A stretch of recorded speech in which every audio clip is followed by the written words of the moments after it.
Hello दोस्तों, कैसे हैं।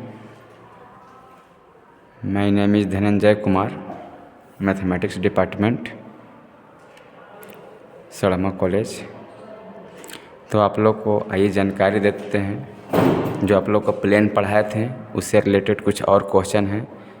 और आप लोग को पता है कि मिड सेम बहुत जल्द ही आप लोग का डेट भी निकाल दिया गया है और 18 फरवरी से आप लोग का है।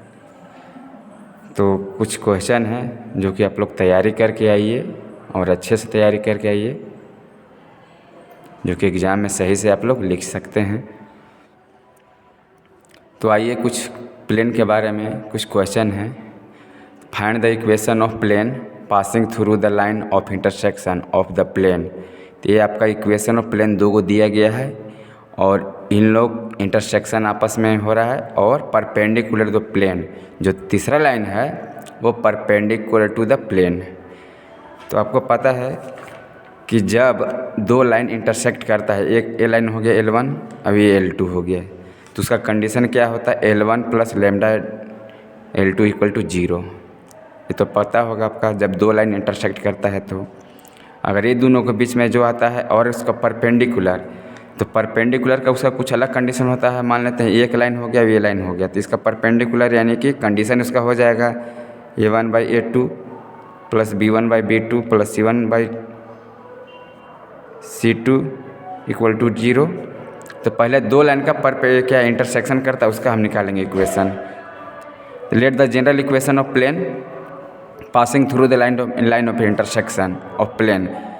तो ये पहला लाइन है इक्वल टू 0, ये दूसरा लाइन है, तो दोनों के बीच में क्या करेंगे, L जो लाइन ये है प्लस लेमडा क्या करेंगे, इंटरसेक्शन पॉइंट बताएगा किस पॉइंट पर कितना पर कट कर रहा है, plus 2x plus y minus z plus 5 equal to 0।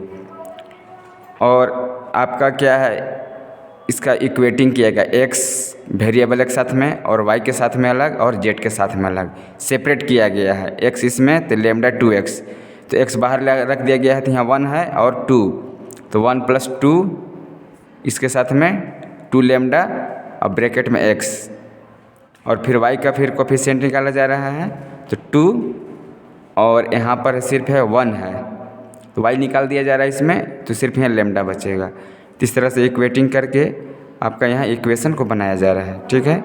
Since the equation 1 is perpendicular to the plane, तो जो दूसरा थर्ड प्लेन है इस तरीके का आपका है, तो इसमें क्या है, एक परपेंडिकुलर इस पर है, तो परपेंडिकुलर का कंडीशन आपको पता है A1/A2 plus B1 into B2 plus C1/C2 equal to 0, पता होगा आप लोग का। तो आइए आप लोग इसमें क्या करेंगे, हम ये पॉइंट जो है कोफिशिएंट है A1 B1 और ये C1 हो गया, तो इसका भी कोफिशिएंट है A1 B1 C1, तो यहाँ पर A1 B1 C1 मानेंगे, अब A2 B2 C2 मानेंगे इसका। तो दोनों का कंडीशन को हम अप्लाई करके, क्योंकि हमको लेमडा का वैल्यू निकालना है, तो ये जो लाइन है वाला बन गया इंटरसेक्शन पॉइंट, इस पर परपेंडिकुलर है, तो कंडीशन ऑफ परपेंडिकुलर का आपको पता ही है, तो ये वाला हम इसमें साथ बैठा देंगे।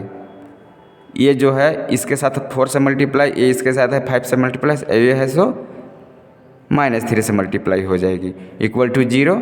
तो ये आपको सॉल्यूशन करने के बाद इस तरह से मल्टीप्लाई करने के बाद ये आपको मिलता है, और मल्टीप्लाई करने के बाद आपको 8 प्लस 6 लेमडा इक्वल टू 0। तो लेमडा के वैल्यू जो निकालेंगे 1/2 और ये माइनस में आएगी, जो लेमडा का वैल्यू -1/2 आएगा, तो इक्वेशन 1 में इसमें हम पुट करेंगे, तो आपका जो वैल्यू आएगा लेमडा का यहाँ पर रखने के बाद आपको क्या आ जाएगा, अगला इस तरीके का इक्वेशन आएगा, जो आपका इक्वेशन ये बनाए थे इंटरसेक्शन पॉइंट, तो लेमडा का वैल्यू आपको मिल गया।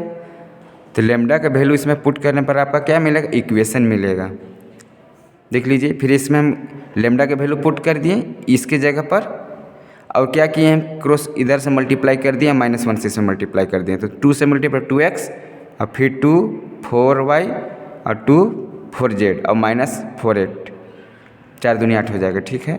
और फिर माइनस जो इसमें है तो -2x फिर -y और फिर माइनस प्लस z और प्लस माइनस -5 इक्वल टू 0।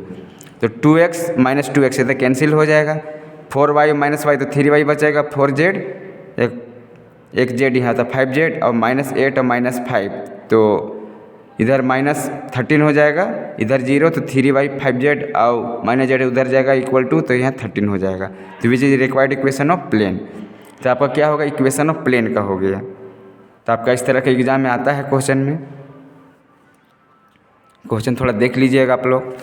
और नेक्स्ट क्वेश्चन है find the equation of plane passing through a line. अब इक्वेशन ऑफ प्लेन आपको दिखाना है जिससे लाइन से पास करेगा। तो एक इक्वेशन आपका लाइन इस तरह का है, ठीक है। इक्वेशन ऑफ लाइन आपको पता होगा, एक स्टैंडर्ड फॉर्म में होता है equation of line x minus x1 by जो a होता है equation of line x minus x1 equal to y minus y1 by b z minus z1 by c। तो कहने का मतलब इसमें है कि यहाँ x1 कुछ पॉइंट नहीं है, यहाँ पर 1 छुपा हुआ है, ठीक है। तो आज ये हम सॉल्यूशन करते हैं इसके बारे में। जब जनरल इक्वेशन ऑफ प्लेन, आपको इस तरह का इक्वेशन दिया हुआ है और निकालना आपका general equation of plane through the line intersection. तो लाइन ऑफ इंटरसेक्शन आपको पता है, इसके पिछले वाला हम क्वेश्चन में बताए भी थे, P1 plus lambda P2 equal to, ये प्लेन है, इक्वल टू 0। तो P1 का इस तरह का दिया हुआ है, P2 इस तरह का है। तो दोनों के इंटरसेक्शन पॉइंट करेंगे तो जाहिर सी बात है इस तरह का आपका मिलेगा, लैम्डा इक्वल टू इधर 0 है, ठीक है। और अब हम x का सेपरेट करेंगे और y और z का अलग अलग करेंगे। 3 प्लस 2 लैम्डा -4 प्लस 2 लैम्डा और -5 plus 3 lambda, -5 minus 3 lambda z x y z। और यहाँ लास्ट में क्या है, इक्वल टू 10 है, तो 10 और इधर आ जाएगा तो ये माइनस में, क्योंकि हम अगर इस साइड में लेफ्ट साइड में लेते हैं तो इक्वल टू इधर प्लस में, तो इधर माइनस में हो जाएगा, तो हम लेफ्ट साइड ही सब ले लेते हैं। तो आपका इस तरह का इक्वेशन बनेगा, ठीक है। इसके बाद आपका क्या है, इसको इक्वेशन हम 1 मान लेंगे। The normal vector n to this plane, क्योंकि ये इस पर जो लाइन जो है इसका एक पैरेलल है, तो ये अलग अलग आपका है, क्योंकि ये लाइन जो है इस तरीक़ा का, इसका हम क्या करेंगे, इसके में हम डायरेक्शन कोसाइन निकालेंगे। जो डायरेक्शन जो कोसाइन है अलग अलग पॉइंट है, तो इसका हम लिखने का सिमेट्रिकल फॉर्म में लिखेंगे। The normal vector n to this plane is n. तो ये जो आपका पॉइंट हो गया 3 प्लस 2 लैम्डा, ये नॉर्मल वेक्टर के फॉर्म में हम ले लेंगे इस तरीक़े का, x की जगह पर i, y की जगह पर j और z की जगह पर k, ठीक है। The direction ratio of given line. अब हमको क्या है, direction ratio of given line, जो ये लाइन आपको जो दिया हुआ है इसे हम क्या निकालेंगे, डायरेक्शन रेशियो, क्योंकि उसके जब पैरेलल है तो उसका पैरेलल के कंडीशन को हम अप्लाई करेंगे। तो डायरेक्शन रेशियो है इस तरह से लाइन जो दिया गया है, this can be written in the symmetrical form x, और अगर 2y है, यहाँ पर 2y है तो हम क्या लिख सकते हैं, y बाई 1 अगर 2 करेंगे तो जाहिर सी बात ये मिलेगा, ठीक है। और 3z है तो 3z को हम क्या लिख सकते हैं, z बाई 1/3, ठीक है। तो इस तरह का आप एलसीएम लीजिएगा, यानी कि इसके सामने क्या हो गया, बराबर y 1/2 बराबर z बाई 1/3। इस तरह का आपका बनेगा x। और फिर इसे क्या करेंगे, हम नीचे डिनोमिनेटर जो पार्ट है 6 से हम मल्टीप्लाई कर देंगे। तो 6 से मल्टीप्लाई करने से क्या होता है, नीचे 1 आपका 6 आ जाएगा, इसमें 6 से मल्टीप्लाई करेंगे तो 6/2 यानी कि 3 हो जाएगा। इसको 6 से मल्टीप्लाई करेंगे तो 2 बार में, तो यहाँ पर आपका इक्वेशन बन जाएगा। तो लास्ट में हम लिखे we get direction ratio multiply by 6 in denominator. तो अब क्या हो जाएगा आपका, ये बन जाएगा x/6 y/3 एंड z/2। तो ये जो नीचे वाला आपका है डायरेक्शन वेक्टर है। इक्वेशन ऑफ लाइन को पता होगा आपको, इस तरह का जो लिखते हैं नीचे वाला, तो ये वाला आपका डायरेक्शन जो रेशियो होता है, ये वेक्टर फॉर्म में इसको हम लिख दे रहे हैं। तो जो आपका 6 3 2 है, क्या आएगा d 6i 3j plus 2k। तो use of the parallel condition to find lambda. तो पैरेलल का क्या कंडीशन है,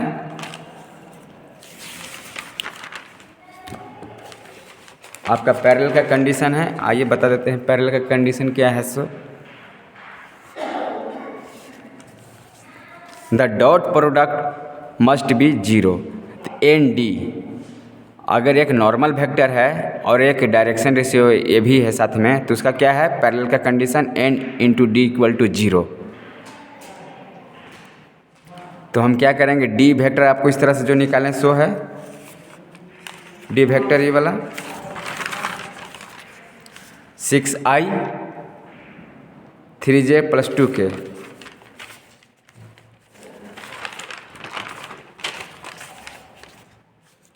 और आपका क्या है जो n उधर निकाले थे आपको पता होगा, तो n के साथ में क्या करेंगे डॉट प्रोडक्ट करेंगे। तो दो वेक्टर इस तरह से हम अगर करेंगे, ये जो n वाला का पूरा हम लिख लेंगे और इसका डॉट प्रोडक्ट d के साथ में कर देंगे इक्वल टू 0। तो i इंटू आई 1 होता है और i इंटू जे 0 होता है, या तो वेक्टर पढ़े होंगे तो आपको पता होगा।